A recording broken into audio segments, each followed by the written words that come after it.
All right, let's talk about something that affects thousands of us on the island of Ireland, retirement. We're going to break down the two very different pension systems, North and South, so you can get a really clear picture of how it all works. Okay, let's dive right in. So, if you've ever worked on both sides of the border, or even just been curious about the differences, this is definitely for you.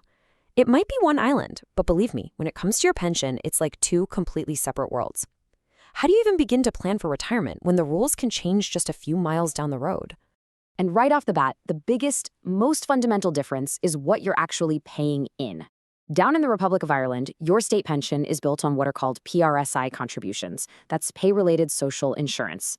But as soon as you head north, it's all about national insurance, just like the rest of the UK. Two different names, two totally different pots of money, and yep, two different sets of rules. I find it helps to think of your retirement plan like you're building a house. And the very first thing you need before anything else is a solid foundation. Well, that's exactly what the state pension is. It's the bedrock, the concrete slab you build everything else on top of. So the goal is the same in both systems, to give you a basic, steady income when you retire. But the path to actually getting that pension? Well, that's where things start to look very, very different, depending on which side of the border you've been working. Now, for a moment here, there's this surprising similarity. Whether you're in Dublin or Belfast, the magic number to start claiming your state pension is currently 66. But, and this is a really big but, don't get too comfortable with that number. Things are about to change. So, if the age is the same for now, you might be asking, what's the big deal? Well, the really crucial question is this. How many years do you have to work to actually qualify? How many years of PSRI or national insurance do you need on your record? This right here is where we see the first massive split. Okay, let's start in the Republic of Ireland. Here, the entry point is actually pretty low. You only need a minimum of 520 weeks of PSI contributions, that's about 10 years of work, to qualify for some kind of state pension. It might be a smaller amount, sure, but that 10-year mark gets you on the ladder. Now let's compare that. In Northern Ireland, to get the full new state pension under the UK system, well, you're looking at a much longer haul. You typically need 35 qualifying years of national insurance contributions. That is a huge, huge difference from the 10-year minimum down south. And this quote just sums it all up perfectly. It doesn't matter which system you fall under, the state pension is just that, a cornerstone, a foundation. If you want to have a truly comfortable retirement and keep your standard of living, you absolutely have to save more on top of it. So if the state pension is our foundation, let's talk about building the rest of the house. Workplace and private pensions, these are the walls and the roof. This is what turns a basic foundation into a secure, comfortable home for your retirement. You know, a really key idea in modern retirement planning is this thing called auto-enrollment. It's a pretty simple idea. Instead of you having to go out of your way to sign up for a workplace pension, the system just does it for you. You're automatically put into a savings plan, and both you and your employer start paying in. It's designed to make saving the easy default option. So how does it actually work in practice? It's pretty straightforward. First, you get signed up automatically. Second, a small slice of your pay goes straight into your pension pot. Third, and this is the best bit, your employer has to chip in too.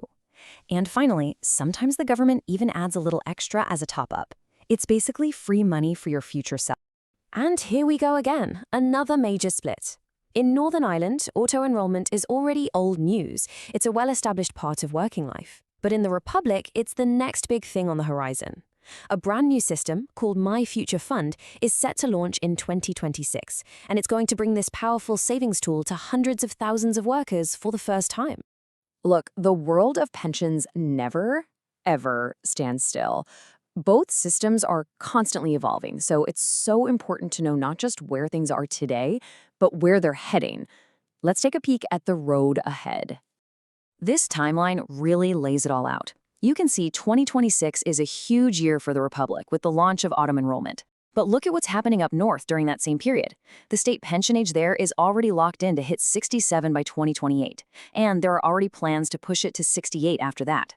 That gap is only going to get wider. And if you're a visual person, this bar chart makes that gap impossible to miss. While the Republic of Ireland's pension age is holding steady at 66 for now, Northern Ireland's is on an upward escalator, first to 67 and then up again to 68. This is going to become one of the most significant differences between the two systems. Okay, whew, we have covered a lot of ground, so let's boil it all down to the most important things you need to walk away with, including your rights if you've ever worked on both sides of the border. Think of this table as your ultimate cheat sheet. You can see it all laid out, clear as day. The pension ages are heading in different directions, the foundation is different, PRSI versus national insurance, and auto-enrollment. Well, one system's had it for years, the other is just about to start. This is the heart of what makes them two totally separate worlds. Now, for anyone who's worked North and South, this is so important. Don't panic, your contributions are not lost. Thanks to some really important agreements, your work records from both places can actually be combined to help you qualify for a pension. Basically, each country pays its share based on the work you did there. It's a vital protection that makes sure you get credit for all your hard work. So if you only remember 3 things from all this, make it these. Number 1, the state pension is just the foundation. It is not the whole house. Number 2, you have to build on it with other savings, and auto-enrollment is the new powerhouse for doing that. And number 3, keep a close eye on those pension ages because they are really starting to pull apart. So there you have it. We've walked through the key differences, the similarities, and what's coming next. The whole point was to give you some clarity on these two systems living side by side on one island. So the big question I want to leave you with is this.